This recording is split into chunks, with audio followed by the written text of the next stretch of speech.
Nora is the newest Starward character and she is amazing.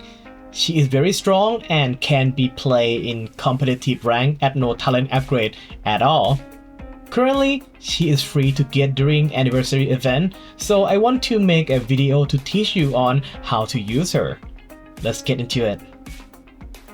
Before we start, I need to bring up this character from Gundam VH series, Red Frame Kai. He is like the biggest inspiration for Nora in terms of moveset. Of course, she still had some attack from Blue Frame, Extreme Explosion, and Wignagina too, but obviously the key gameplay loop is mostly based on Red Frame Kai. For Red Frame Kai, this is the typical gameplay loop for him. You use your range attack and then you can cancel it with your AC. If you still have boost or ammo left, you can keep the loop going. And when you are close enough to the enemy, you will be using the super armor move to beat them in a close range fight. Sometimes your range attack will stun or stagger them first, so you can also go for normal melee here. Nora gameplay is exactly like this but easier to use and understand. With Nora, you cancel your main into jump animation with your sub melee.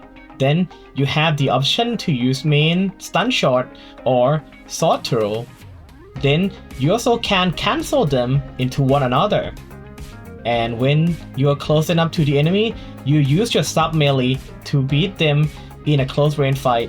If your main or sub stun or stagger them, you also can go for a normal melee here as well. This is the loop that you will be using a lot, so you should practice it. You shouldn't do it too far away from the enemy since your range attack will not hit them. Now after you down them, this is the another part that you need to learn as well, which is Okiseme.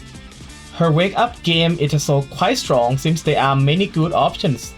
The most commonly used one is the back melee parry into side melee. This big spin move is hard to get away if the enemy doesn't have a good movement. If you feel like they will melee you back, using sub melee when they are getting up is also not a bad idea since it will also do a lot of damage to them. If they have an attack that can knock you down or super armor, you can try go for the back melee and shooting. This attack can deal with both spammy type of character, and it is strong enough to down a character with super armor. If you are in burst, your burst attack, which is an AoE stun, is also a good Okiseme option. The timing is quite strict for Okiseme and they might be able to down you during the animation, so be careful. Now let's talk about the general gameplay and how to approach the enemy. Unless you are fighting a complete beginner, it is not easy to just run toward them and spam super armor to win. You still need to use your main and jump to move around. The loop that I taught you earlier is very effective when the enemy is running out of space and boost to run away from you. So you want to corner them first with your main before you do the loop. Also, as of right now, she is probably the most dangerous unit to leave alone, so you need to accept the fact that the enemy will likely to double lock you very hard. If you feel like it's too much heat for you, you need to split them first. Going in when they are both aware of you, it is hard to win even with all the perfect execution and planning. For whatever reason, if they is not looking at you, you can punish them with your back melee sub shooting attack. This is something that a lot of people waste early into the game, but sometimes it can be a safe way to confirm kill some enemy. Don't use it randomly since it's a once per life resource. I like to use the forward sub melee when I am fighting another Nora or enemy with super armor since it tends to down them first before they can complete their animation. This grab attack, you can try sneak it in as a combo finisher or when you hit them with a stun shot. Sometimes it is better to just normal melee due to the faster startup and the damage isn't that bad either, even without sub melee finisher or T3 finisher. Be careful when you're going for the sub melee finisher since it's not cancelable. let's talk about combo choice. This is the combo I see a lot of people posting. It seems to be very popular combo in the training mode due to the high damage potential, but let's be real, it is not very practical due to it's very hard to start your combo in the real match with neutral sub melee. The stun shot into side sub melee.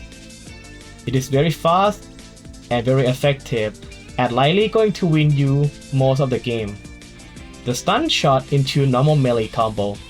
This is low commitment and easy to do. Side or neutral melee into sub melee finisher.